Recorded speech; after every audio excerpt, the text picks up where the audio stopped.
Now lift it down. Again, try to lift it down. Yes, it is moving slowly and it is getting struck by this side. Otherwise, the noise is getting applied. Correct? We can see the elevation. So, this is the perfect example of particle where the pressure is not getting varied. It is constant. So, thereby, if you apply small amount of force, it is getting multiplied. Correct?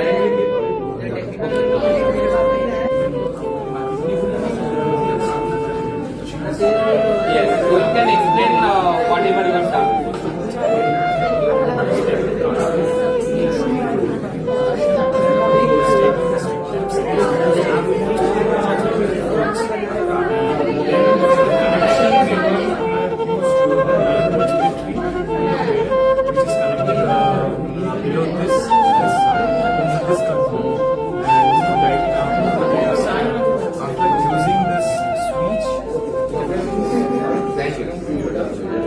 In this group, they try to made a hydraulic power plant, but somehow the motor is not working, so thereby they are not successful to send the water to it. But what we have seen some basic electrical component, that is by joining some circuit, we have worked with these motors, and even we have made some this electromagnetism experiment also we can do with the help of these nails. We wrap up the wire around it and we connect with the battery. That also we can do. So this is what that can be done with the help of this type of grid. The brake has been applied, and therefore it stops the wheel. Yes. Again you release it, then it starts to return. So it is also good example of Pascal law. Okay, and I think you will get a better result if you change the diameter of these two. These are, I think, almost same diameter. You will have to change it according to the Pascal's law. F2 is equal to F1 times of A2 by A1. F2 by F1 No. Yes, the force getting multiplied, therefore the area has to change.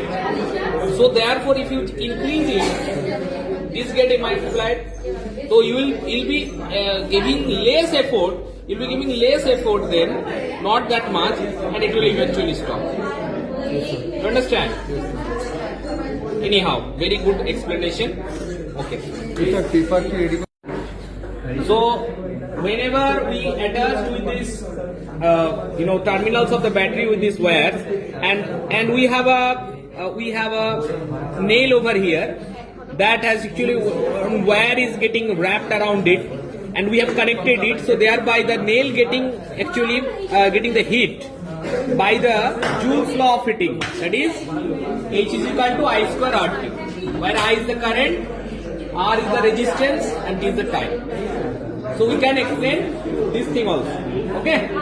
Like me and my teammates Anisha and Pat have made on the topic friction, which is includes static friction, rolling friction, and sliding friction. As we all know that when two objects interact with each other and their roughness create a friction.